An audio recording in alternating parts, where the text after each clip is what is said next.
कर्मों का भोग निश्चित होता है। एक समय की बात है, एक गुरु अपने शिष्यों के साथ तीर्थ यात्रा करने के लिए कहीं जा रहे थे। कुछ देर चलने के बाद सभी को थकान महसूस होने लगी, जिस कारण वे सभी बीच जंगल में ही रुक गए। परंतु कुछ देर बाद गुरु को कुछ आवाजें सुनाई दी। जब गुरु ने बड़े ही ध्यान से उन आवाजों को सुना तो उनको लगा कि कुछ लोग जोर जोर से रो रहे हैं। उन्होंने अपने शिष्यों से कहा, शिष्यों सुनो, यह आवाज किधर से आ रही है। सभी ने परेशान होकर एक दूसरे का मुंह देखने लगे, क्योंकि उनको कोई आवाज सुनाई नहीं दे रही थी। परंतु शिष्यों ने गुरु के आदेशानुसार कुछ दूरी पर जाकर देखा। फिर गुरु ने एक गहरे कुएं में झांककर देखा। केवल गुरु को ही उस गहरे कुएं में कुछ लोगों के रोने की आवाज सुनाई दे रही थी। गुरु ने जब उस अंधेरे कुएं में झांककर देखा तो वहां पर 5 लोग बहुत ही बुरी दुर्दशा में बिलख बिलख कर रो रहे हैं। परंतु अभी भी शिष्यों को कोई आवाज ना तो सुनाई दे रही थी और ना ही कोई दिखाई दे रहा था। तब गुरुजी ने कुल 5 लोगों को मुस्कुराते हुए देखा और उनसे पूछा, भाई तुम किन कर्मों का भोग भोग रहे हो? तब वे 5 और जोर जोर से बिलख बिलख कर रोने लगे। तब गुरुजी ने अपने शिष्यों को बताया, यहाँ पर 5 प्रेत आत्मा है। यह सुनकर सभी शिष्य डर के मारे कांपने लगे। तब गुरुजी ने कहा, शिष्यों डरो मत, तुम सभी इनसे ज्यादा शक्तिशाली हो, क्योंकि तुम सब लोग कर्मों में महान हो और यह सभी आज अपनी पिछली कर्मों का भोग भोग रहे हैं। आज इस समय इन लोगों से दुर्लभ और कोई नहीं है।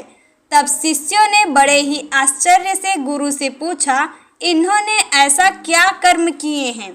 तब पहली प्रेत आत्मा ने जवाब देते हुए कहा, वो पिछले जन्म में ब्राह्मण कुल में पैदा हुआ था और एक ब्राह्मण भिक्षा मांगता था, परंतु उस भिक्षा को भोग विलास में खर्च कर देता था।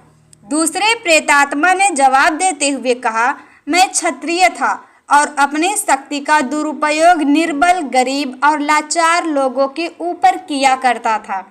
तीसरे प्रेतात्मा ने जवाब दिया, मैं बनिया था, बस हमेशा अपने खुद के फायदे के बारे में सोचता रहता था। हमेशा ही मिलावट करके सामान बेचा करता था, जिस कारण कई लोग मारे गए थे। चौथे प्रेतात्मा ने जवाब दिया, मैं शूद्र था, बहुत ही आलसी था, जिम्मेदारी से हमेशा भागता था, अपने माता पिता को पीटता था और दिन रात नशा किया करता था। अंत में 5वें प्रेतात्मा ने जवाब देते हुए कहा कि मैं एक लेखक था, अश्लील कथाएं लिखता था, मैंने समाज को वासना का पाठ सिखाया था। इस तरह से 5 पापी अपने पापों का भोग भोग रहे हैं।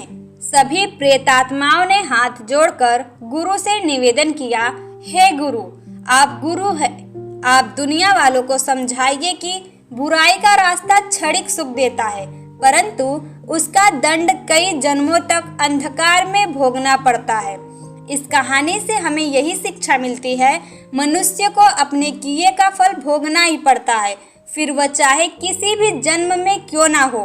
कहा जाता है कि जिस प्रकार ईश्वर होते हैं उसी प्रकार भूत भी है, लेकिन वह जितना दुर्लभ होता है उतना और कोई दुर्लभ नहीं होता।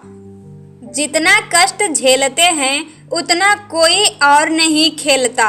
वह अपने किए की सजा पाते हैं। क्षण भर की विलासता के कारण कई जन्मों तक उनको भोगना पड़ता है। एक मनुष्य कितना भी क्यों न इतराए, नियति उसके कर्म के हिसाब से बराबर रहती है।